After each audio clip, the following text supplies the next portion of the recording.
What is up, Engine Hits? So sorry for the horrible video quality, but you won't be seeing a lot of me today anyway, because today we're doing an interview with the CEO of Alfadan. This is going to be the follow-up video to our very popular Alfadan video, the video on the revolutionary inline four-cylinder Alfadan engine. Now that video was really popular and it did receive more than 1 million views in around 5 days. Some people really liked the concept, really liked the idea, others were skeptical, but most of all there was a lot of questions. So what I did is that I went through the comments section of that video and boiled it down to, let's say, a couple of key questions. And today we're going to ask these key questions to the CEO of Alfadan, Mr. Albert Araujo. So without any further ado, Mr. Araujo, thank you very much for joining us today and thank you for responding to my call. Well, glad to be here and finally be able to put a face behind the person and the emails. So I'm going to start with the questions right away. And our first question is, so is there a story behind this engine? How did you come up with the Alfadan inline four-cylinder? Okay, the story actually starts back in 1995, and I'm going to bring, with the first miniature gas turbine that we designed and built and brought to market. And I'm not going to get into all the details because we'd be here for hours talking about it, but the same process that we used back then is the same process that we use today, with the exception of 25 years of accumulated knowledge on, what to do and what not to do. In 2013, a company here in South Florida introduced the very first high-performance outboard engine to the marine industry, and that created a complete new industry and a paradigm shift in the industry, where now boat builders had more horsepower, and they were able to take their normal-sized boats from around 25 to 35 feet up to 45, 55, 65, and some companies even have boats in the 70 and 75 foot category now. And this particularly applies to center consoles and luxury boats. Okay, so I followed the 7 Marine designer, that first engine that came out, and I found it to be an extremely complex design, and it was big, it was heavy, so it kind of defeated the purpose of going to the higher performance outboard, because you weren't really gaining much in the way of weight reduction or anything like that. So that kind of got me going into, there's got to be a better way. How can we come about it? I then was fortunate enough to find through the internet an engine called the Bourke 400. The Bourke 400 was designed the original Bourke was by Russell Bourke back in the 1920s. And the Bourke 400 was the first 400 cubic inch. It was a 4-cylinder horizontally opposed engine that was designed in the 1940s, mid-1940s. It's the only one of its kind, and I was able to purchase that engine and basically overhaul that engine and restore it. And in the process, I learned about the rod that was in that engine, which created a sinusoidal movement of the pistons. Well, my first instinct was, how can we use this engine? Because at that time, not today, but at that time, I thought that the design was really good. So we figured, is there a way to use this to create this high-performance outboard that meets our criteria? And the answer was no. The horizontally opposed design resulted in an extremely large and an extremely heavy engine, which would have been, you would have been better off just getting a big block V8 and turning it on end and using that. So I went off on a quest to find what I would consider to be the perfect power plant for this project. And what we're looking for in an outboard is not to build an engine that's gargantuan in size. We're looking to build an engine that's relatively small, relatively lightweight. You want to try and have an engine that underneath the cowling, you can keep it within 22 inches. So you can mount the engines at 26 inches on center, which is kind of the holy grail of where you want to be, okay? So I looked at engines that dated back to the 1920s. I looked at every engine up to the engines that we have in our cars today. And I looked at a lot of the concept engines for the future. And what I found with almost all the concept engines that are out there is that they've got problems from an engineering perspective when it comes to sealing the combustion chamber and lubrication. Okay, take the rotary wankle or any design that is a derivative of the rotary wankle. You've got the issues with the tip seals. You've got the corners of the seals that have proven over time to be a problem. So at the end of the day, the one thing that I think nobody out there will argue with me on is there's no better way to seal a cylinder than putting a round piston in a round hole with round rings that you can maintain extremely tight tolerances and accomplish what you want. You don't see a hydraulic cylinder out there that's got a square design. They're all round, okay? So the one thing that came up over and over again in my research was the inline 4 as being, an engine that obviously had half as many moving parts as a V8. The design of the block was short. The crankshaft was short. Everything about the engine was exactly what we were looking for. But it suffered from the secondary imbalance, which you did a really, really good job of explaining in your video. So when I look at things from an engineering perspective, I always say to myself, where is the problem? Let me get rid of the problem and let's find a new solution, a new way of doing that, okay? So if you go back, for example, you talk about balance shafts. Every single patent, every single design that is out there to fix that secondary imbalance condition is a Band-Aid. It's not a solution to the problem. And as you explained, as the displacement increases, the engines fail. So at that moment, the Bourke engine was kind of the aha moment. If we could build a connecting rod that does what the Scotch yoke does, then we've got the answer to what we're looking for. And that pretty much is what got us on the path where we are today. Okay, great. So that brings us to the big question that I think most people want to know about, and that is the patent issue. In the comment section, a lot of people actually commented by pasting this patent, and it is US10378578B1. Now, when I remember when I first spoke to you on the phone, you told me that this patent isn't it. So if this patent isn't it, what's this patent about? And if that patent isn't it, then what is? Can you tell us a bit more about that? Yeah, that's a good question, Amir, and it's come up quite a bit also on my end. I'm going to go back to the first this gas turbine engine that we designed. This was the first commercially available miniature gas turbine engine that was ever created that was available, to the average consumer, right? At the time, the solution that I sought to be very simple, that allowed that engine to actually work, we never patented. So what we ended up doing was we put all this time and money in developing this company only to have people go out and immediately they would buy our engine, they would reverse engineer it. And before we knew it, we had over a dozen competitors, that made keeping and running this business very difficult. So when I started Alfadan, the first thing I said was, if we don't have intellectual properties, I'm not moving forward with this, no matter how great the idea is, okay? So the first thing that we did was we created a patent for the 2-cylinder engine that we talk about, that 30 horsepower engine. And then the patent where we were basically incorporating the Scotch yoke into the inline 4-cylinder engine as a way of mitigating the secondary imbalance, okay? At that time, that's where our thought process was, okay? We then quickly realized from the feasibility study, from the in-depth second feasibility study that we did with Mahle, that was not the answer. There was a lot of problems associated with that design. And then it continued to evolve into 2 patents that we have right now that are patent pending. Now, one thing that a lot of people may or may not understand about patents, and I'm not an expert on patents either, but there's a couple of things that I can tell you. When you're patent pending, the first thing the attorney says is, do not divulge any of this information to anybody, because if the information gets out there, it becomes prior art. It basically prohibits you from being able to file international patents in some countries. And again, I'm giving you some very broad information. I'm not a patent attorney by any stretch of the imagination, but you have to protect those intellectual properties, not just for the IP process, but also for the IP protection of the company. We have to keep some sort of element of surprise, for the day that we launch. So our ultimate goal is to be able to say, hey, if we get the patent on a given date, if we do it right, I would like to be launching the following day to the general public, okay? Another thing that it does that people don't realize, the cost of these patents is very expensive.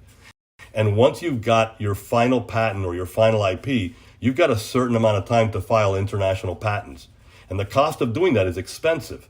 So right now, our priority is to take the money that we receive from our investors and put it where it means the most for our company, which is the development of the engine. So if we can kick the can down the road on the patents and the international filings until we absolutely have to do it, then that's what we're doing. Okay, so a few people have also been asking for you to publicly show the reports from Mahle, with which you have been working closely on the development of the engine. So what can you tell us about that? Okay, first let me ask you a simple question. When you go and you invest in Tesla, Does Tesla, for example, I'm just going to use it as an example, okay, because I know a little bit about that car and the design. Does Elon Musk go out there and plaster all over the internet, every blueprint and every design of exactly how they build their electric motor, how they build their speed controller, the circuitry, the algorithms? The answer to that is no. They come out, they say, we're introducing this new car. It goes 0 to 60 in 1.9 seconds. Here's our range, and wait for it, okay? So, at the end of the day, you have to be able to have something that you keep in-house. But because of the process that we have here in the United States, to be able to qualify for the Reg A plus offering that we're doing, we do have to divulge as much information as possible. So on our filing, there is the statement of work from Mahle Powertrain. And that statement of work describes the 3-year contract from the beginning all the way to the end. Okay? And I've had comments to say, well, that does not validate your relationship with Mahle. Well, there's a contract that was signed between Alfadan and Mahle that uses that statement of work as an exhibit for that contract. The cost of that contract was $6,499,503. So approximately $6.5 million is the cost of executing that statement of work. Okay, and recently, the head guy in charge of Mahle from our project actually responded in form of an email to one of these doubters, basically verifying the fact that we are currently, we did a feasibility study prior to doing anything with Mahle. The results of that study showed that the engine was feasible, and there was a very, very, very high percentage that the engine would work. That then drove us into this contract, which the first part of this contract, which we have it under risk mitigation, was to then fine-tune that feasibility study. And what we're doing in there is we're looking at things like, what's the optimum bore and stroke ratio for combustion, for the mean piston speed, which you want to keep it down below 25 meters per second, well below that. So you're looking at the peripheral speed of the bearings, you're looking at your oil film thicknesses, you're looking at performance, airflow. All of these things are part of that feasibility study that fine-tune the engine. Okay, and then allow you to get into the next phase of the program. So right now we're 12 months into that contract. Mahle has been paid in full to date, and all payments have been made ahead of schedule, which brings up, a lot of people say, what did you do with the money from your first round of funding? Well, we're a third of the way into this contract, and we have 24 months to go. Another really common question was about electricity. A lot of people have been saying how the internal combustion engine is dead and how investing now in the internal combustion engine is a waste of money. So any comments on that? That could not be farther from the truth, okay? And if you look at, let's just look at simple math to answer that question. A typical 300 horsepower outboard engine on a 25-foot center console is going to have an 80 to 100 gallon fuel tank. And we're going to use 100 gallons for the simplicity of the math, okay? So you go back and you look at, how many watts of power it takes to make a horsepower, which is around 746. I think it's 745.7, but let's just use 746 as a round number, right? If you multiply that times 300 horsepower, you're looking at 223 kilowatts for 1 hour of power in a performance planing hull. Now, 100 gallons of fuel equates to 4 hours at wide open throttle, approximately, depending on the hull, okay, that you get out of that fuel tank that weighs approximately 600 pounds, okay?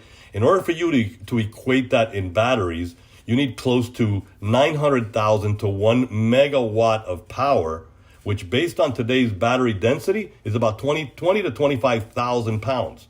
So even if, battery density technology, was cut in half and in half and in half again, you still wouldn't have a source of energy that could deliver what a gallon of fuel can, on any one of these engines. So now imagine that's 20 to 25,000 pounds for 300 horsepower. Now, when you start getting into these bigger boats where you see 3, 4, 5, and even 6 engines on the back, multiply that 20 to 25,000 times those numbers, and the boat would it would sink. Okay, so high performance boats and high performance airplanes will not be using electric motors. You're not going to get an airplane traveling at 500 plus miles an hour with an electric motor right now that will have any range. And if you look at most of these these one-man drone type, helicopters or whatever you want to call them. Look at the range, 15-minute range, 10-minute range. It's because of the battery density. So internal combustion engines are here to stay for decades, in my humble opinion, when it comes to high-performance planing hulls, which is our market, and high-performance aircraft. Now, in cars, totally different story. We have a Tesla Model S, and I could tell you, once you're on the highway, you're using 20 to 25 kilowatts. So your 100 kilowatt battery gives you a 4-hour range. At 70 miles an hour, there's your 280 miles that Tesla advertises. So electric power in automotive, it's the way of the future. Electric power in high-performance boats and high-performance airplanes is not going to happen, at least not in my lifetime or yours. Another common question was, why boats? Why are you starting with the boat market? Isn't there bigger potential in cars or maybe motorcycles? What about planes? Okay, my passion, if you look at my background, started in aviation. It's still aviation and boating, okay? But here's the reality that most people don't understand. The amount of money and the amount of effort that it takes to start a company like this and to build a product like this is tenfold what anybody could imagine, okay? The marine industry, and specifically the high-performance marine industry, offers our company the best possible chance of success.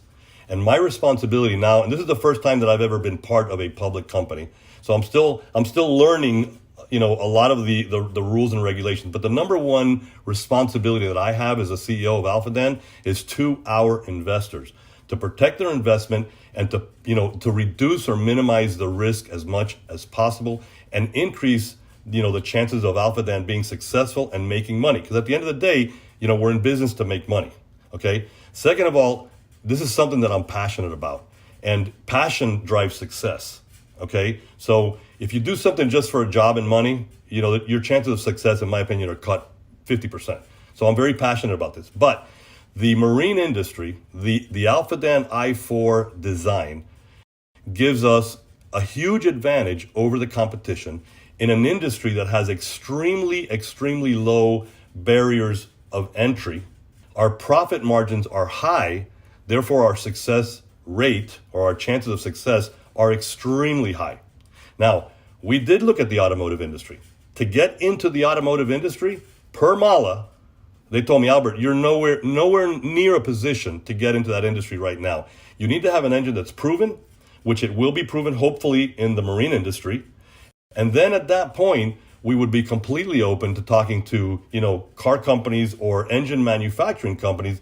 And the path for Alfadan at that point would probably be to, enter into some sort of a licensing agreement where we license the technology and we let those companies deal with, all of the EPA requirements and all of the, the regulations that apply to that industry. If we try to, if we don't focus on what we're doing, you get nowhere. So now let's go to the second part of your question, which was aviation. That's my passion. And I could tell you that the Alfadan engine, if it's successful, which we believe it will be, okay, falls into what I'm calling a hybrid part of that industry. Because when you look at for example, like an IO 540 or a horizontally opposed, 6 or 8 cylinder aircraft engine, those engines are normally in the lower horsepower category. And then you jump over to the Pratt & Whitney PT6, which is probably one of the most reliable turboprop engines on the market. Those engines, you can get them, I think, anywhere from about 800 to over 1,000 horsepower, okay? But those engines are over $1 million, okay? The Alfadan design kind of fits in the middle of all that. We can deliver a supercharged version of our engine that puts out the power of a Pratt & Whitney PT6 at a fraction of the cost, okay, in the middle, which means it's something that we would love. I would love to get into that. But the reality of it is that the volume of sales in the marine industry is tenfold, 20-fold what it is in the aviation industry. And the cost of getting into the aviation industry and building an FAA certified aircraft engine is in the hundreds of millions of dollars. So we're struggling to find investors to help us build this company. So trying to get into the car market or into the aviation market is basically a pipe dream. It's not going to happen. and it's going to basically put our company in a path for failure. Okay, so you've been mentioning Mahle a lot and how you've been working closely together. So can you tell me a bit more about that relationship and exactly what does Mahle bring to the table? Okay, Amir, my best way of kind of setting an example of Mahle to Alfadan is SpaceX to NASA. There's no question in anybody's mind that SpaceX has billions of dollars, available to them for research. They've got obviously a team of exceptional engineers. They've been able to accomplish things that NASA never accomplished. But why did they partner up with NASA? Because NASA has decades of data and expertise in taking, human beings and souls and putting them in a rocket and putting them in outer space. Okay, so SpaceX was intelligent enough to say, you know what? Although we're a great company and we have great resources, we need to bring in somebody that really knows what we're doing in order to minimize risk. It's all about you're minimizing risk for your investors, and you're trying to maximize, your chances of success as a company. So first of all, I met the guys at Mahle through the guys over at Koenigsegg. I met the skunk work team over at Koenigsegg, through the free valve process, which to me was a very interesting program. And we are involved with them, and we want to keep up with the development of that. Okay, but they did a preliminary study on our engine, and then they turned me over to the team that they use over at Mahle, which has turned out to be the best thing that we could have ever done. First and foremost, the guys over there at Mahle, the engineers, the managers, everybody over there, I couldn't say enough good things about them. The company as a whole is a phenomenal company, one of the best companies I've ever worked with. And the resources that they bring to Alfadan completely changes the game from an investor's risk perspective and from the perspective of, our company being successful. I have learned more in the year that we've been under contract developing this engine from, working with Mahle on a weekly basis than I learned in the 25 years before. Okay, I've learned that the resources that they have, we could never match. If you look at Mahle, for example, when they manufacture pistons for the automotive industry, and one thing that a lot of people don't know, they are the manufacturer, the designer of parts and engines for most of the worldwide OEM companies. Okay, and I'm going to use a piston as an example. Anybody who knows about machining knows that holding tolerances in the tenths is difficult. Okay, the automotive industry came to Mahle, I don't know how many years ago, and said, we want tolerances that are 0. Therefore, we can take a piston anywhere in the world, we can put it in one of our engines, and we don't have to worry about the results of stacking tolerances in your favor or against your favor. So all of these parts at Mahle are manufactured under what a regular machinist would say 0 tolerance policy, and they're measured in microns. So what that does is it assures Alfadan that the powerhead, the I-4 of the outboard engine project that we are developing, is as close to perfect as humanly possible, and being manufactured, designed, engineered, and scrutinized down to the last detail by a company that's been in business for over 100 years, has access to thousands of internal combustion engine, engineers and designers, and software and hardware that we could never, ever reproduce. Not to mention the cost of even trying to duplicate that would put us right back in the same position as if we were trying to build an aircraft engine. Another unrealistic pipe dream. So they bring to the table a team that we could never match, and a relationship that right now, I couldn't say enough good things about our team at Mahle. So you've been mentioning also prototypes. So can you tell us a bit about the prototypes of the Alfadan engine? Okay, here's let's clarify a couple of things. The first prototype was not developed by Mahle. Okay, we received a grant from the National Science Foundation to develop basically it was a high-speed 2-cylinder opposed engine that we were, originally the idea was to build a high-speed, small generator that was, much smaller than using a big diesel engine or anything like that. I've got the engine here. I'm going to show it to you because there's a lot of people say, if you got it, why don't you show it? I don't know if you can see it. This engine right here was the engine that we developed through that program. Okay, it's a 2-cylinder. engine. It's 124 cc's. And then that developed, and I can show you a stack of parts. My shop is full of larger cylinders. We got crankcase halves, crankshafts. Let me see what else we got here. We got the first sleeve, the second sleeve. This goes on and on and on. Okay, so the purpose of that engine was we were looking for a market through this NSF grant. Okay, and once that was completed, that engine was the test engine to start implementing some of the ideas that were going to go into the inline 4-cylinder engine. We were testing different type of bearing materials. One of the materials that I happen to love a lot is silicon nitride. I think it's a great material. It's how we solved the bearing problem in our miniature turbines back in the 1990s. So that engine allowed us to test materials that could potentially work in the i4. Now, I've got a short video. The day that I ran that engine, I started in the morning, and I didn't get it to fire off till late at night. So by the time it finally lit off, I was tired. It was late. It was dark, and I got a 30-second video on my iPhone that the quality is as terrible as it gets. So to me to put that up, it wasn't something that I wanted to do. But at the end of the day, using that engine as a prop, and I call it a Hollywood theatrical prop, to lure investors into investing in this project would be outright deceptive, because that is not a representation of what this engine is. Okay, so now you go on to the second part of that prototype. Okay, the first thing that I wanted to do, which is what everybody wants to do, is I wanted to go out and buy a 200 horsepower, 2-point-something liter i4, build the block out of billet, build the rods that we believed was, the answer to this problem, and then build this engine and run it. Again, that process, I could tell you today, like I'm having this conversation with you, that process had a 1 million% chance of failure. Knowing what I know today, okay, so what would have happened with that?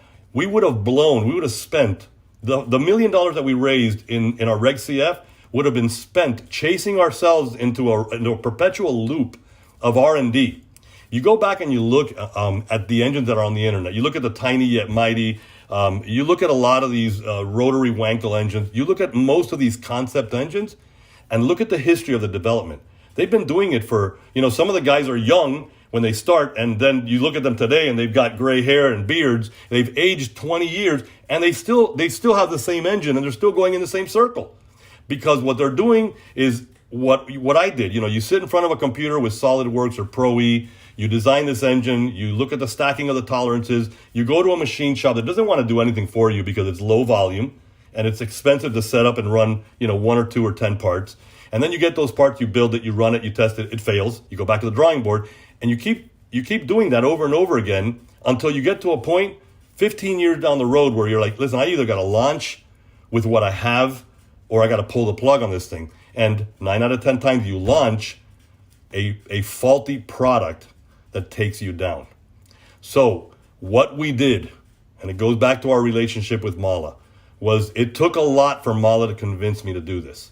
But the prototype process that we are following, I don't even consider it a prototype. The feasibility study under contract, not the first one, the one under contract, fine-tunes the design. We reduced the bore to get the efficiency and the EPA and to meet the EPA requirements.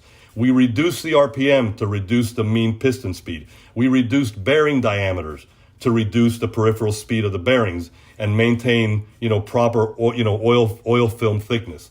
Okay. Once we have all those parameters fine-tuned, they then ran the engine, a simulation where they basically collect the data. No, now they have the piston design, the rod design, everything is designed, the crank, everything's designed, and they collect data every 1 degree over the 720 degrees of the 4-stroke cycle. That allows them to identify the loads on every single part, at every degree of rotation during that full cycle. And that's where we discovered the problems with the initial design that led to our current design. By doing that, you're mitigating risk as much as humanly possible. So once you've refined the design, once you've refined the parts, once you've gone through all of the software, analytics or testing or whatever you want to call it, and you come up with your final, this is it, we then are in the phase that we're in right now, building a test rig to take those parts individually and physically test them to compare the structural integrity of that part to the software and the engineering. And then we say, okay, so now let's take that part to failure. And let's see if this part shows us that it has a 200, 300, 400% more than we need, then we can reduce the amount of material on that part, further reducing the reciprocating mass, further reducing the loads on the bearings and on the engine, and you continue to fine tune the design, okay?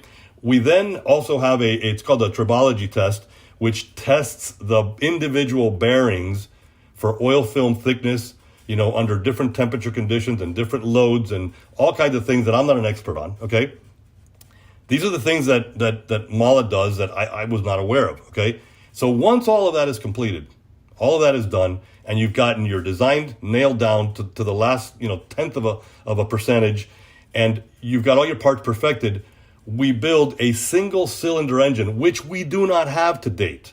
It's not part of the prototype program, right now, not part of the existing prototypes.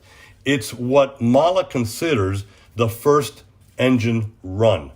And here's how I try to explain it in as simple as possible.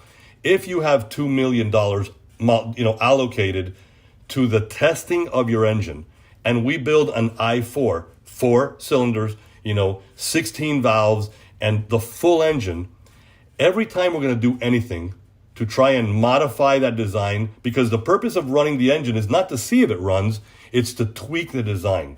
It's to tweak the intake manifold, the exhaust manifold, try different combustion chamber designs, valve angles, valve timing, duration, everything that goes along with it. They also analyze the oil coming off of that engine to see if, to predict future failures, okay? So that process, if you use an inline 4, you're diluting your $2 million into 4 cylinders, therefore allocating $500,000 per cylinder.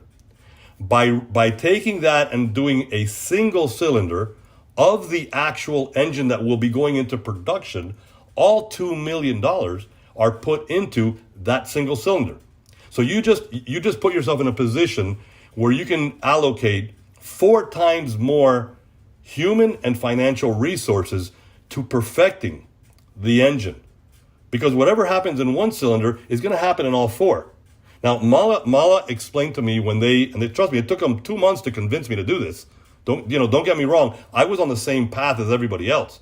But they told me, Albert, ever since or any time that we've used this process with an OEM, when we go from that single cylinder to the multi-cylinder, be it an inline 6, a V6, a V8, a V12, you're just multiplying the data that you got from that single cylinder running engine, and we have never, ever had a failure when we've gone from that process to the multi-cylinder.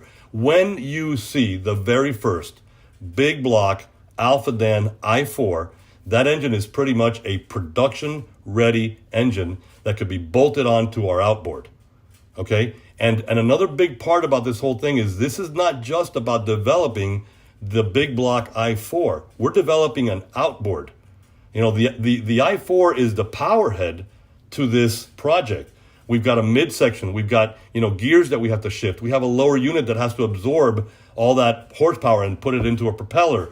There's power steering. There's trim and tilt. There's helm controls. There's a cowling design. There's the intake design, that separates the salt water, or the fresh water from your intake air and muffles the noise coming from the intake. So all of those things are part of the process. And to build an i4 that is nothing more than I call it a theatrical Hollywood prop that I know is going to fail because we didn't follow this process, is, in my opinion, deceptive, okay, and nothing more than a way of luring investors into a business, by using something that's not accurate. So I would rather take the heat, on the internet, but we are staying the course, 100%. Okay, so for our final question, can you tell us a bit about the time frame? When can we expect to see the Alfadan engine? Okay, if I was an investor, that would be probably one of the first questions that I'd ask, because I want to know, if I'm going to invest in this company, what are the chances of me seeing a return on this? Okay, if you go back and you ask that question to most of those other companies out there building engines, there's no time frame in sight. Okay, why? Because you look at some of these companies, they say, oh, we're building this great engine and we can use it in a lawnmower, we can use it in a car, in a boat, in an airplane, in a helicopter, in a weed eater, in a drone, in a model airplane. There's all these potential markets, okay, but there's no focus. There's no focus on saying we're going to build one engine to bring it to one market, and here's how we're going to make money. So what we've done at Alfadan is we've concentrated on one engine, one product, one horsepower, one market with a definite, in other words, we've got a time frame of when we want to release this engine, okay? Right now, we've got 2 years left on the Mahle contract. Before we get to the end of that, we have an engine that we're putting, or actually not one engine, we'll have about 4 to 6 engines that we're putting on the back of boats for testing. And then we've got about a 6-month buffer window built in there before our launch date, which is set to be the first quarter of 2024. And there's a reason for that. It's one of the largest boat shows here in the United States. It's the Miami International Boat Show. So that is our launch date for now. And again, this is a very ambitious project and an ambitious schedule, but that's the reason why we chose to team up, with industry leaders that are ISO certified. And part of that certification process is you have a schedule, you need to keep it.